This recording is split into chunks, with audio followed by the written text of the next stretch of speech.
السلام عليكم ورحمة الله تعالى وبركاته. الحمد لله وكفى وعلى عباده الذين اصطفى. أما بعد فقد قال الله تعالى في القرآن العظيم والفرقان المجيد بفضل بسم الله الرحمن الرحيم رب اجعلني مقيم الصلاة ومن ذريتي ربنا تقبل دعاء. وقال نبينا صلى الله عليه وسلم مروا أولادكم بالصلاة وهم أبناء سبع واضربوهم عليها وهم أبناء عشر وفرقوا بينهم في المضاجع. آمنا بالله. எல்லா புகழும் அல்லாஹ் ஜல்ல ஷானு தஆலா ஒருவனுக்கே உரித்தார்கள்.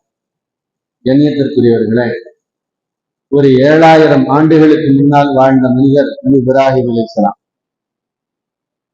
அவர்களை பற்றி அல்லாஹு தஆலா குர்ஆனிலே 63 இடங்களில் பேசுகிறார்.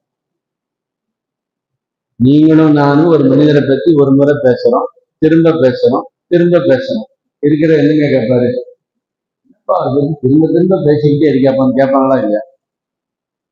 திரும்ப அவரை பத்தி பேசுறியப்பா, 10 நிமிஷம் அவரை பத்தி 4 முறை சொல்லிட்டேன், கேட்கிறோமா இல்லையா? அப்படி என்றால் அல்லாஹு தஆலா ஒரு நபியை பற்றி 63 இடங்களில் பேசுகிறார். ஒரு சிறப்பம்சம் இருக்கத்தானே செய்யும். உண்மைதான்.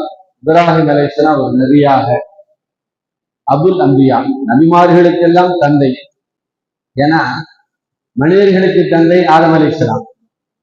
இப்ராஹிம் அலைஹிஸ்ஸலாமுக்கு பிறகுதான் நபிமார்கள் தொடர்ச்சியாக வருகிறார்கள். இப்ராஹிம் அலைஹிஸ்ஸலாமுடைய சந்ததியிலிருந்து வருகிறார்கள். எவ்வளவு நபிமார்களை பார்க்கிறோமோ, நமது நாயகம் ஸல்லல்லாஹு அலைஹி வஸல்லம் அவர்கள் உட்பட யாருடைய சந்ததியில போய் சேருங்க? இஸ்மாயில் அலைஹிஸ்ஸலாமுடைய வாப்பா இப்ராஹிம் அலைஹிஸ்ஸலாம். அதனாலே அவர்களுக்கு இப்படி ஒரு பட்டப்பெயர் இருக்கிறது, அபுல் அம்பியா, நபிமார்களுக்கு தந்தை. அப்ப ஒரு நபியாக, அல்லாஹ்வுக்கு பிடித்த ஒரு அடியாராக யாருங்க? இப்ராஹிம் அலைஹிஸ்ஸலாம். ஒரு தந்தையாக, ஒரு கணவனாக, ஒரு மகனாக, ஒரு அழைப்பாளராக, ஒரு சமூகத்தின் போராளியாக, இப்படி பல பாத்திரங்கள், பல கோணங்கள் யாருக்கு இருக்கிறது? இப்ராஹிம் அலைஹிஸ்ஸலாமுக்கு இருக்கிறது. அதனால அல்லாஹ் தஆலா குர்ஆன்ல சொல்லுவான், இப்ராஹிம் அலைஹிஸ்ஸலாம் கான உம்மத்தன் வாஹிதா. அவங்க ஒன் மேன் ஆர்மி, நம்ம சொல்றோமா இல்லையா? அவர் தனி மனிதர், ஆனால் ஒரு சமூகத்திற்கு சமமானவர். அவ்வளவு பெரிய மாற்றங்களை, தாக்கங்களை, தவிர்க்க முடியாத அடிச்சுவடுகளை இந்த உலகத்தில் விட்டு சென்றவர். குர்ஆன் அவரை கொண்டாடுகிறார். இன்றைக்கு நாம் அவரை எப்படி பார்க்க போறோம்? 63 இடங்களில் அல்லாஹ் தஆலா பேசுகிறான். இன்றைக்கு நாம் அவரை எப்படி பார்க்கிறோம்? ஒரு தொலைநோக்கு சிந்தனை உள்ள ஒரு தந்தை எப்படியெல்லாம் இருப்பார் என்பதற்கு இப்ராஹிம் அலைஹிஸ்ஸலாம் முன்மாதிரி. உலகத்துல பிள்ளைகளை பெற்றெடுத்தவர்கள் எல்லாம் தந்தைகள் அல்ல. பிள்ளைகளை பெற்றெடுத்துட்டு அவர்கள் உடனே தாய் தந்தைகள் என்றல்ல. அந்த பிள்ளைகள் நிகழ்காலம் எப்படி இருக்கிறது, வருங்காலத்தில் எப்படி இருக்க வேண்டும் என்று ஒரு தந்தை யோசிக்கிறார், திட்டமிடுகிறார். அதற்காக வேண்டி அவர் முயற்சி செய்கிறார். சன்னம் ஜன்னமாக அந்த முயற்சியில் அவர் வெற்றி பெறுகிறார் என்றால் வாடுகிற காலத்திலேயே அவர் தொலைநோக்குள்ள சிந்தனை உள்ள ஒரு தந்தைக்கு அடையாளம். அந்த வகையில் இப்ராஹிம் அலைஹிஸ்ஸலாம் ஒரு சக்சஸ்ஃபுல் ஃபாதர், வெற்றி பெற்ற தந்தை என்று குர்ஆன் சொல்லுகிறது. உதாரணத்திற்கு இப்ராஹிம் அலைஹிஸ்ஸலாம் தன்னுடைய பிள்ளைகளை எப்படி உருவாக்கணும்? அவங்க ஒரு நபி. அந்த நபி தன்னுடைய பிள்ளைகளை எப்படி உருவாக்குகிறார்கள் என்றால், அல்லாஹ்வை பற்றி, மறுமையை பற்றி தெளிவான, தீர்க்கமான, குழப்பமில்லாத உறுதியான நபர்களை உருவாக்குகிறார். தன்னுடைய பிள்ளைகளுக்கு அவர் சொன்ன செய்தி குர்ஆனில் வருகிறது. இப்ராஹிம் அலைஹிஸ்ஸலாம் தன்னுடைய பிள்ளைகளுக்கு உபதேசம் செய்கிறார். இப்ராஹிம் அலைஹிஸ்ஸலாமுடைய சந்ததிகள் அந்த யாக்கூப் அலைஹிஸ்ஸலாமும் உபதேசம் செய்கிறார். என்னென்று? யா பனிய, என்னருமை மகனே. இந்த வார்த்தைகள் எல்லாம் கவனிக்கணுமா? குர்ஆன்ல நபிமார்கள் சொன்னதை அல்லாஹ் சொல்லுகிறாங்க இல்லையா? இந்த வார்த்தைகள் எல்லாம் கவனிக்கணுமா? யா பனிய, என்னருமை மகனே. நம்ம ஊர்களை இந்த செல்லமா கூப்பிடுவோம், தங்கம் வைரம் கூப்பிடுறதா இல்லையா? அந்த மாதிரி என்னருமை மகனே. தங்கைக்குரியவர்களே, பிள்ளைகளை அன்பாக அழைக்கணும், செல்லமா கூப்பிடணும். அப்பதான் நம்ம சொல்லக்கூடிய செய்திகளை காது கொடுத்து கேட்பார்கள், மனதுக்குள்ள போய் அது உட்கார். அந்த பிள்ளைகள் இன்றைக்கு இல்லாவிட்டாலும் என்றைக்காவது ஒரு நாள் அதை கடைபிடிப்பார்கள் என்று சொல்லப்படுகிறது. ஆனா பல நேரங்கள் என்ன பார்க்கறது, ஏய் அப்படின்னு கூப்பிடும்போது அவன் ஒரு மாதிரி பதட்டத்தோட தான் பார்க்கறான். பல வீடுகள்ல வாப்பாக்கள் எப்படி இருக்காங்கன்னா, யாரும் தவறா எடுத்துக்கொள்ள வேண்டாம், மிலிட்டரி நன்களை கொண்டு இருக்கிறார். கண்டிஷன் தேவைதான் இல்லைங்கிற, ஆனா ஒரே கண்டிஷனாக இருக்காங்க. சில பேர் தெரிஞ்சு நான் வீட்டுக்குள்ள போயிட்டா சைலன்ஸ், ஒரு சத்தமே வராது. இது பெருமை இல்லைங்க. கபர்ஸ்தான்ல தான் இந்த பின்ட்ராப் சைலன்ஸ் இருக்கு. கபர்ஸ்தான்ல பார்த்துருக்கோமா இல்லையா? ஏதாவது சத்தம் வருதுன்னு பார்த்துருக்கீங்களா? அமைதியா, தமிழே மயான அமைதின்னு சொல்லுவாங்க. சத்தம் குறைஞ்ச அமைதியா இருக்குன்னா பாய் வீட்டுக்குள்ள வந்தாரு. அப்படி இருக்கக்கூடாது. வீட்டிற்குள் பெற்றோர்கள் தந்தை வருகிறார் என்று சொன்னால் பிள்ளைகள் அதை மகிழ்ச்சியாக எடுத்துக்கொள்ளும். அப்ப நம்முடைய சொல், நம்முடைய செயல், பார்வை, இது நம்முடைய பிள்ளைகளை உருவாக்குகிறது என்று சொல்றாங்க. எங்க என்னுடைய பிள்ளையை நான் பாக்குறேங்க, அந்த பார்வை என்னுடைய பிள்ளையை உருவாக்குகிறது. பரவாயில்ல, அத்தா நம்மளை ரொம்ப அன்பா பாக்குறாரு, அத்தா நம்மளை ரொம்ப பிரியமா பாக்குறாரு, அவரை நம்ம பார்க்கலாம், பேஸ் டு பேஸ், கண்ணுக்கு கண்ணோடு அத்தாவை பார்க்கலாம் என்கிற ஆசை நமக்கு வரணும். பல பிள்ளைகள் அத்தாவுக்குள்ள இப்படி தலை கீழே போட்டு தான் பேசுறாங்க. கண்ணை பார்த்து பேசுற தைரியம் இல்லை. நீங்கள் மன்னிக்கணும், நாம் இதை பெருமையாக கருதக்கூடாது. என் பிள்ளை என் கண்ணை பார்த்து பேசாமல் போனால் இந்த சமூகத்தில் யாருடைய கண்ணை பார்த்து பேசுகிற தைரியம் அவனுக்கு வரும் இல்லையா? அப்ப நபி இப்ராஹிம் அலைஹிஸ்ஸலாம் யா பனிய யா புனைய எப்படி அழைக்கிறார்கள்? செல்லமாக அழைக்கிறார்கள். இன்னல்லாஹ் அஸ்ஸஃபா லகுமுத்தீன், அல்லாஹு தஆலா இந்த இஸ்லாமிய மார்க்கத்தை உங்களுக்கு தேர்ந்தெடுத்து தந்திருக்கிறான். எனவே பல தமூத்துன்ன இல்லா வஅன்தும் முஸ்லிமூன், இந்த உலகத்துல வாழுகிற காலம் எல்லாம் நீங்கள் முஸ்லீமாக வாழ்ந்து மரணிக்கிற போது முஸ்லீமாகத்தான் மரணிக்கணும். அப்போ ஒரு பாப்பா எப்படி இருக்கிறார் என்று சொன்னால், தன்னுடைய பிள்ளைகளுக்கு உணவு, உடை, வாழ்வாதாரம், சமூக அந்தஸ்து இதையெல்லாம் கடந்து வாழுகிற போதும் உண்மையான முஸ்லீமா வாழணும், மௌத்தா போகும்போதும் முஸ்லீமாக வாழணுங்கிற சிந்தனையை பிள்ளைகளுக்கு விதைக்கிறார், உபதேசம் செய்கிறார். கண்ணியத்திற்குரியவர்களே, எந்த இடத்திலேயுமே கொள்கை கோட்பாடுகள்ல இஸ்லாம் சமரசம் செய்து கொள்ளும்படி சொல்லவே கிடையாது. துண்டு துண்டாக வெட்டினாலும் சரி, தீயிட்டு பொசுக்கினாலும் சரி, அல்லாஹ்வை ஒருவன் என்று சொல்ல வேண்டும் தான் மார்க்கம் வந்திருக்கு. காலையில் ஒரு பேச்சு, சாயந்தரம் ஒரு பேச்செல்லாம் கிடையாது. போன மாசம் ஒரு பேச்சு, இந்த மாசம் ஒரு பேச்செல்லாம் கிடையாது. உலகத்துல எந்த மூலையில யாருக்கு போய் கேட்டாலும் அல்லாஹ் ஒருவன் என்றுதான் சொல்லுவாங்க. இந்த கொள்கை பிடிப்பு முஸ்லிம் சமூகத்தில் ஆதம் அலைஹிஸ்ஸலாம் தொடங்கி இன்றைக்கு வரை இருக்கிறது. கியாமத் நாள் வரைக்கும் அது இருக்க வேண்டும். அப்ப இது இன்னைக்கு நம்முடைய பிள்ளைகளுக்கு அந்த அவேர்னஸ் இருக்கா, விழிப்புணர்வு இருக்கா என்கிற ஒரு கேள்வியை நான் இந்த வேதனையோடு முன்வைக்கிறேன். ஏன்னா இன்றைக்கு குற்றச்சாட்டல்ல ஒரு புரிதலுக்காக சொல்கிறேன், ஒரு லிபரலிசம் வந்திருக்கிறது, ஒரு தளர்வு மனோநிலை வந்திருக்கிறது. இன்றைய புதிய தலைமுறையிடத்துல, இளைஞர்களிடத்துல, குறிப்பாக மேற்படிப்பு படிக்கக்கூடிய அந்த இளம்பெண்கள் இளைஞர்கள்ட்ட ஒரு விதமான தளர்வு மனோநிலை. அதனுடைய பாதிப்பு தான் கேரளா போன்ற இடங்கள்ல எக்ஸ் முஸ்லிம்னு என்னங்க அர்த்தம்? இஸ்லாத்தை விட்டு வெளியே போயிட்டான், ஒரு நேரத்தில் இஸ்லாம் முஸ்லீமாக இருந்தான். கண்ணியத்திற்குரியவர்களே, வருத்தப்படக்கூடிய விஷயம். இஸ்லாத்தை விட்டும் ஒருவன் வெளியே போய்விட்டான் என்பது, இப்பொழுது முஸ்லீமாக இல்லை என்பது வருத்தப்பட வேண்டிய விஷயம், அழ வேண்டிய விஷயம். சொத்து போச்சு பரவாயில்ல, சொந்தம் போச்சு பரவாயில்ல, ஏன் உயிர் போச்சு பரவாயில்ல, ஈமான் போகக்கூடாது, இழக்கக்கூடாது என்று ஈமான். அதை இழந்துட்டு நிற்கிறான். இனிமேல் இந்த உலகத்தில் இருந்தால் என்ன, இறந்தால் என்ன, அப்படி ஒரு டீம் ஃபார்ம் ஆயிருக்கு. தமிழகத்திலேயும் மறைமுகமாக அப்படிப்பட்ட ஒரு இளைஞர்கள் கூட்டம் இருப்பதாக தகவல். அப்படின்னா நபிமார்கள் எந்த இடத்தில் இருக்கிறார்கள் என்றால், எந்த நேரத்திலேயும் அல்லாஹுவை பற்றிய புரிதலை நீங்கள் ஒருபோதும் விட்டுவிடக் கூடாது. அல்லாஹ்னா யார், அவன் எப்படிப்பட்டவன், அவனுக்கு இணைப்பது யாரும் இல்லை என்பதை நம்முடைய பிள்ளைகளின் மனதில் விதைக்கிறோம். எந்த இடத்திலுமே அது காம்ப்ரமைஸே கிடையாது. சொல்லிக் கொடுக்கணும். என்ன சொல்லிக் கொடுக்கணும்? நாங்க அல்லாஹைத்தான் வணங்குகிறோம், அல்லாஹ் அல்லாத மற்ற கடவுளை வணங்குவதில்லை. அல்லாஹுக்கு அல்லாஹ் அல்லாதவற்றிற்கு படைக்கப்பட்டதை சாப்பிட மாட்டோம். அப்ப மாற்று மத நண்பர்கள் என்ன கேட்பாங்க? நாங்கள்லாம் உங்க பண்டிகைக்கு வந்தா சாப்பிடறோம்ல, நீங்க எங்க பண்டிகை வந்தா சாப்பிட மாட்டேங்கிறீங்க கேட்பாங்க. என்ன சொல்லிக் கொடுக்கணும்? நீங்கள் எங்கள் பண்டிகைக்கு வருகிறீர்கள், அது வெறும் பண்டிகை தான், நாங்கள் அல்லாஹுக்கெல்லாம் படைக்கிறது. பிரியாணி அல்லாவுக்கு படைச்சுட்டா கொடுக்குறோம்? நீங்கள் படையல் செய்கிறீர்கள், அல்லாஹ் அல்லாதவர்களுக்கு படைக்கிறீர்கள், அதை கடவுளாக நாங்கள் ஏற்றுக்கொள்வதில்லை, அதற்கு படைக்கப்பட்டது எங்களுக்கு ஹராம். இதற்கு பேர் பிடிவாதம் அல்ல, கொள்கை பிடிப்பு. எப்படிங்க? பிடிவாதம் அல்ல, கொள்கை பிடிப்பு. அப்ப இஸ்லாம் இதை கற்றுக் கொடுத்திருக்கிறது. நம்முடைய பிள்ளைகளுக்கு சொல்லித்தரமா வேண்டாமா? மாற்று மத நண்பர்களோடு பேசுகிறார்கள், பழகுகிறார்கள், வியாபாரம் செய்கிறார்கள், அவங்களோட தாராளமா பேசலாம், பழகலாம், அவர்களுக்கு உதவி செய்யலாம், அவர்கள் வீட்டு விசேஷங்களில் கலந்து கொள்ளலாம். ஆனால் வணக்க வழிபாடுகள் என்று வருகிற போது உங்கள் கொள்கை கோட்பாடு உங்களுக்கு, அதை நாங்க தலையிடவே மாட்டோம், டிஸ்டர்ப் பண்ணவும் மாட்டோம்.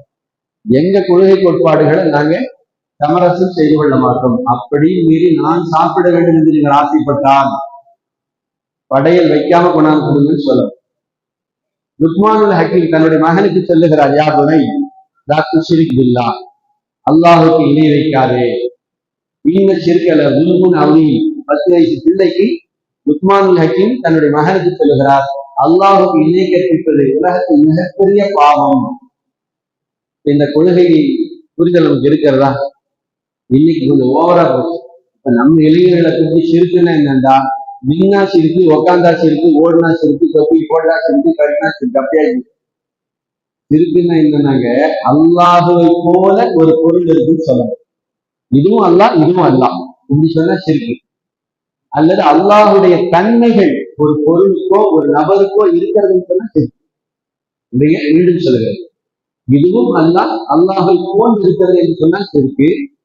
அல்லாஹுடைய 99 தன்மைகள் இருக்கிறது இல்லையா? படைக்கக்கூடியவன், அடிக்கக்கூடியவன், உணவு தரக்கூடியவன், சத்தார், பாவங்களை மறைக்கிறான், வஹாப், இந்த மாதிரி 99 தன்மைகள் யாருக்கு இருக்கு? 100க்கு 100% இந்த மனிதனுக்கோ ஒரு படைப்புக்கோ ஒரு பொருளுக்கோ இருக்கு.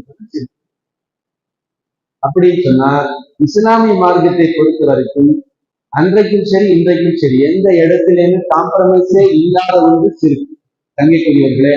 ஆனால் இன்றைக்கு நம்முடைய இளைஞர்கள் விவரமே இல்லாம சின்ன சின்ன விஷயத்துக்கெல்லாம் சிறுக்கி சிறுக்கி என்று பேசிக் கொண்டிருக்கக்கூடிய ஒரு சங்கடமான நிலை இருக்காது. அப்போ ஒரு தந்தை தன்னுடைய பிள்ளைக்கு கொள்கை பற்றி ஒரு தெளிவான விழிப்புணர்வு தரணும். அதே நேரத்தில் துவா செய்யும், யா அல்லாஹ் என்னையும் இஸ்லாத்திலே நிலைக்க செய், என்னுடைய சந்ததிகளிலேயும் இஸ்லாத்திலே நிலைக்க செய். ஒரு தந்தையினுடைய கடமை. இப்ராஹிம் அலைஹிஸ்ஸலாம் துவா செய்தார்கள், வஜ்னுப்னி வ பனிய அன் நஅபுதல் அஸ்னாம், என்னையும் என்னுடைய பிள்ளைகளை கொள்கை பெறலாமல், உன்னை வணங்குவது விட்டு பெறலாமல் வாழக்கூடிய தோல்விக்கை குழு கேட்கணும். இங்க நம்ம முக்கியமான விஷயத்த மறந்துடும். ஆண்களாகட்டும் பெண்களாகட்டும் 2 துவாக்கள் அல்லாஹ்விடத்துல தடையே இல்லாம போகும். ஒண்ணு, அநீதம் இழைக்கப்பட்டவன் செய்த துவா. ஒருத்தனை ஓங்கி அடிச்சுட்டான், காரணமே இல்லாம, அவன் கையன் யாரெல்லாம் எனக்கு அடிச்சுட்டான், நீ அவனை பார்த்துட்டேன்னா உடனே அல்லாத போகும், எந்த தடையும் இருக்க, அவன் காப்பிலா இருந்தாலும் இருக்கான். அநீதம் இழைக்கப்பட்டவன் செய்த துவா எந்த தடையும் இல்லாமல் அரிசியாக போகும். ஒண்ணு. 2வது, பெற்றோர்கள் தன் பிள்ளைகளுக்காக செய்யக்கூடிய துவா. இவர்கள் எவ்வளவுதான் பாவிகளா இருந்தாலும் சரி, பெற்றவங்க தான் தன் பிள்ளைக்காண்டி செய்யற துவா அல்லாஹ் அரிசி வரைக்கும் போகும், தடையே இல்லை. அப்படி என்றால் என் பிள்ளை நன்றாக இருக்க வேண்டும் என்று நினைக்கக்கூடிய நான் என்னுடைய பிள்ளையை திட்டலாமா? உருப்பிடவே மாட்டேன். சொல்லலாமா? என்னென்ன வார்த்தை சொல்றோம் எனக்கு சொல்ல வரமாட்டாங்க. நம்ம வீடுகள்ல நம்முடைய பிள்ளைகளை என்னென்னவெல்லாம் திட்டோம். கோபத்துல எதையாவது சொல்றதுதான். நான் இன்றைக்கு உங்களுக்கு சொல்லிக் கொள்கிறேன் அன்போடு, இனிமேல் கோபம் வந்தா பிள்ளைகளை திட்ட எப்படி சொல்லுங்க, அல்லாஹ் உனக்கு பரக்கத்து செய்யட்டும், எப்படி சொல்லுங்க, அல்லாஹ் உனக்கு பரக்கத்து செய்யட்டும், அல்லாஹ் உன்னை தொழுகையாளி ஆகிட்டு போ, அல்லாஹ் உன்னை பணக்காரன் ஆகிட்டு சொல்லுங்க, அல்லாஹ் உன்னை ஹாஜி ஆகட்டும். அதாவது கோபம் வரும்போது எதையாவது சொல்லிட்டா கோபம் போயிடும், அவ்வளவுதான். கோபத்தை பொறுத்த வரைக்கும் உளவியல் என்னன்னா, வாயில எதையாவது சொல்லிடணும், உள்ள வச்சுக்கிட்டு இருக்க கூடாது. நான் என்ன சொன்னேன், அப்படி சொல்றது எதையா சொல்லுங்க, அல்லாஹ் உன்னை பெரிய ஆலிமாக்கட்டும் அப்படின்னு சொல்லுங்க, உன்னை பெரிய ஹாஃபிஸாக்கட்டும்னு சொல்லுங்க, அல்லாஹ் உன்னை பெரிய காரியாக்கட்டும்னு சொல்லுங்க, அல்லாஹ் உனக்கு பரக்கத்து செய்யணும்னு சொல்லுங்க, அல்லாஹ் உனக்கு நல்ல மனைவியை தரட்டுன்னு சொல்லுங்க. கோபத்தின் அப்படி திட்டங்கள் செய்யக்கூடியவர்களே, அது கபூல் ஆகிவிட்டாலும் அல்ஹம்துலில்லாஹ். ஏன்னா தேவையில்லாத ஒரு வார்த்தையை சொல்லி அரிசி வரைக்கும் போகும். நல்ல துவா செஞ்சாலும் போகும், கெட்ட துவா செஞ்சாலும் போகும். நாசமா போயிருவேன்னு 4 முறை சொன்னா துவா கபூல் ஆயிடுச்சு. அவனுக்கு இந்த உலகமே உதவுது. முடியல, எழுந்திருக்கவே முடியல. வியாபாரத்துல முடியல, படிப்புல முடியல, சமூகத்துல முடியல. உண்மையாலுமே அவன் நாசமாவே போயிட்டான். இவரு வருத்தப்படுறாரு. அந்த பையன்லாம் பாருங்கிறார். நான் சொல்லுகிறேன், உங்கள் வார்த்தை தான் உங்கள் பிள்ளைகளை காயப்படுத்தி விட்டது. அப்ப நபிமார்கள் நல்லோர்கள் தங்கள் பிள்ளைகளை பார்த்து பார்த்து உருவாக்கினார்கள். நம்முடைய பார்வை, நம்முடைய சொல் பிள்ளைகளை உருவாக்கும். அப்துல்லா பின் முகப்பல் ஒரு சஹாபி தன்னுடைய மகனார் தொழுது துவா செய்யறார். எப்படி துவா செய்யறாரு? அல்லாஹும் இன்னி அஸ்அலுக்கல் கஸரல் அபியல் அல் யமீன் ஜன்னா இதா தத்துவா. சொர்க்கத்துக்குள்ள போயிட்டா ரைட் சைடு இந்த ஒயிட் ஹவுஸ் வேணும். பிளாக் எல்லாம் இல்ல, ஒயிட் ஹவுஸ் தான். அது ரைட் சைடு தான், லெஃப்ட்ல வேண்டாம். அவர் இப்படி துவா செய்யறாரு. அப்துல்லா பின் முகப்பல் ரலியல்லாஹு தஆலா அன்ஹு தன்னுடைய மகன் யசீதை கூப்பிட்டாங்க. தம்பி, இப்படி துவா செய்ய, அல்லாஹ்ட்ட கண்டிஷன் எல்லாம் போடவில்லை. எனக்கு சொர்க்கத்துக்குள்ள வந்த உடனே வலது பக்கத்துல வெள்ள மாளிகையில வீடு வரணும், வேற எது இப்படின்னா அல்லாஹ்ட்ட கண்டிஷன் போடக்கூடாது. என்ன கேட்கணும்? சலில்லாஹ ஜன்னா, யா அல்லாஹ் எனக்கு சொர்க்கத்தை கொடு, நரகத்தை விட்டு பாதுகாத்து விடு என்று கேட்க. ஏன்? அல்லாஹ் உன்னை படைத்தார், உனக்கு ரிஸ்க் தர்றேன், உனக்கு இந்த வாழ்க்கையை அவன் தான் கொடுத்திருக்கான். இன்றைக்கு நீ எவ்வளவு உயரத்தை அடைந்தாயோ, அடைய போகிறாயோ, எல்லாம் அவன் போட்ட அன்பளுக்கு பிச்சை. அவன்கிட்ட போய் உத்தரவு கொள்ளாமா, அப்படித்தான் இப்படித்தான் உத்தரவு அப்படி பேசக்கூடாதுப்பா, அது ஒழுக்கமில்லாத செயல் என்று தன்னுடைய மகனை கற்றுக் கொடுத்தார்கள் என்று வருகிறது. கண்ணியத்திற்குரியவர்களே, அதாவது தன்னுடைய பிள்ளைகளுக்கு இந்த உலகத்தில் எதை தருகிறோமோ இல்லையோ, படைத்த ரப்பை பற்றிய தெளிவான புரிதலுக்காக ஆச்சரியமாக இருக்கிறது. பெருமானார் ஸல்லல்லாஹு அலைஹி வஸல்லம் அவர்களை கொண்டு இந்த உம்மத்தை பாக்கியம் பெற்றிருக்கிறது இல்லையா? நபி அவர்கள் உலகத்தில் இருக்கக்கூடிய எல்லாத்துக்கும் ஷஃபாத் பரிந்துரை செய்யக்கூடியவர்கள்.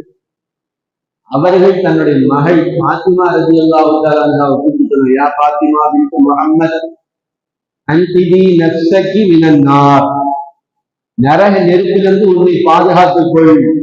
இந்த வாப்பா நபின்னு சொல்லி நீ தைரியமா இருக்காதேன்னா யார்ட்டங்க? தன்னுடைய உயிருக்கு மேலான மகள் பாத்திமாட்ட என்னுடைய வாப்பா நபி அப்படின்னு நீ தைரியமாக இருக்கக்கூடாது. உன்னுடைய சொர்க்கத்தை நீ தேடிக்கொள், உன்னுடைய நரகத்தை விட்டு நீ பாதுகாப்பு தேடிக்கொள். உனக்கும் அல்லாஹ்வுக்கும் இருக்கக்கூடிய உறவுகள்ல நான் தலையிட முடியாதுன்னா, அப்ப இந்த விழிப்புணர்வை நம்ம தரணுமா இல்லையா? எத்தனை பேர் அப்படி தந்திருக்கோம்? அல்லாஹ்வை பத்தி, ரசூலை பத்தி நம்முடைய பிள்ளைகளுக்கு எந்த அளவுக்கு நம்ம கற்றுக் கொடுத்திருக்கிறோம்? கொஞ்சம் அதை நாம் பரிசோதனை செய்யணும். ஒரு பிரச்சனை வந்துருச்சுங்க, பணப்பிரச்சனையோ அல்லது உடல் பிரச்சனையோ ஏதாவது வந்துருச்சு, எப்படி அவன் ஹேண்டில் பண்றான்? குடிக்கிறானா, பதறானா என்றால் அப்ப நம்ம யோசிக்கணும், நம்ம பிள்ளைக்கு இந்த நேரத்துல சகிப்புத்தன்மையோடு இருப்பதை கற்றுக் கொடுக்கவில்லை. நோயை தருவதும் அல்லாஹுதான், நோயை குணமாக்குவதும் அல்லாஹுதான். அல்லாஹ்ட்ட கேளு, அல்லாஹ் தருவாங்கிற நம்பிக்கை நம்ம தந்திருக்கோமா? ஏன் நம்முடைய வாழ்க்கைக்கு பிறகு நம்முடைய பிள்ளைகள் எப்படி வாழ்கிறார்கள் தெரியுமா இல்லையா? தங்கைக்குரியவர்களே, இதை இப்ராஹிம் அலைஹிஸ்ஸலாம் தந்திருக்கிறார். என்ன கேட்கிறாங்க? ரப்பி ஜஅல்னி முகீமஸ் ஸலாத், நான் தொழுகையை ஐவேளை நிறைவேற்றக்கூடியவனாக இருந்தாக்கு, துர்ரியத்தி, என்னுடைய சந்ததிகளையும் அப்படி ஆக்கு துஆ செய்யுங்க. இதுல 2 செய்தி இருக்கு. ஒண்ணு என்னன்னா, எனக்கு சந்ததிகள் வேணும்னு வந்துருது, சந்ததிகளை கொடுன்னு கேட்டுட்டாங்க. அந்த சந்ததிகள் எப்படி இருக்குமா? தொழுகையாளிகளாக கொடு என்று இப்ராஹிம் அலைஹிஸ்ஸலாம் கேட்டிருக்கிறார்கள். நாமும் இந்த துஆ ஓதணும். ரப்பி ஜஅல்னி முகீமஸ் ஸலாத் வ மின் துர்ரியத்தி ரப்பனா வ தகப்பல் துஆ. இந்த துஆவை, இந்த ஆயத்தை பெற்றோர்கள் பிள்ளைகளுக்காக வேண்டி ஓத வேண்டுமாம். பிள்ளைகள் பெற்றோர்களுக்காக வேண்டி ஓதுவது கட்டாயம் என்று முஃபஸ்ஸிர்கள் எழுதுகிறார். நியத்துக்குரியவர்களே, அப்பதான் நம்முடைய வாழ்க்கையில நாம வெற்றி பெற்றவர்களாக ஆகும். எத்தனையோ பேர் பிள்ளைகளுக்கு எல்லாம் கொடுத்துருக்காங்க, நல்ல உணவு, நல்ல வீடு, நல்ல ட்ரெஸ், நல்ல காசு, பணம் எல்லாம் கொடுத்துருக்காங்க.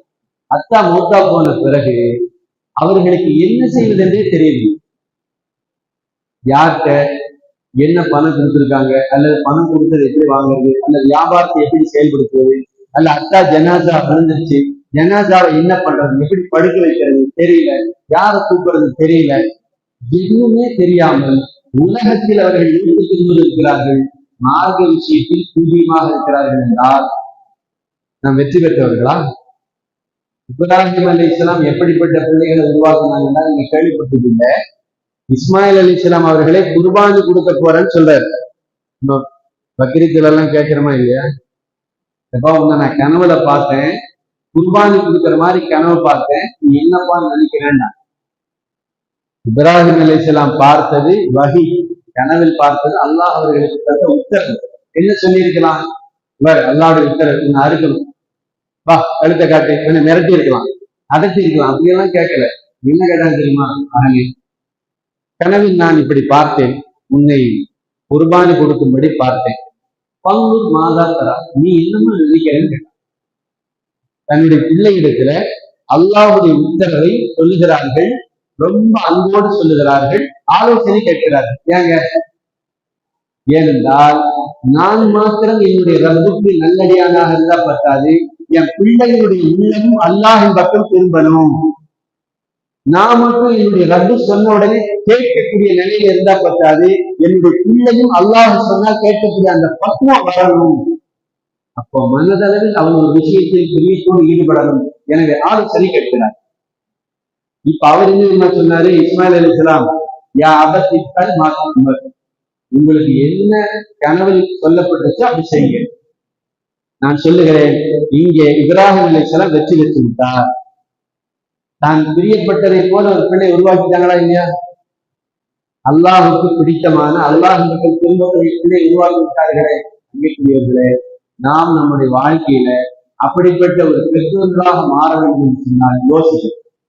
என்னுடைய மகனுக்கு உலக ரீதியாக என்ன தேவை, இதெல்லாம் ஒரு மார்க்க ரீதியாக என்ன தேவை, குர்ஆனுடைய ஞானமா கொடுக்கணும், அல்லாஹ் பற்றிய விழிப்புணர்வா தரணும், பெருமானார் ஸல்லல்லாஹு அலைஹி வஸல்லம் அவர்களை பற்றியா சொல்லிக் கொடுக்கணும், துணியை பற்றியா சொல்லிக் கொடுக்கணும், ஜமாத்து அதோடு நடந்து கொள்ளக்கூடிய நடைமுறைகளை பற்றி நம்முடைய பிள்ளைகளுக்கு கற்றுக் கொடுக்க வேண்டும், குறிப்பாக பெண் பிள்ளைகளுக்கு.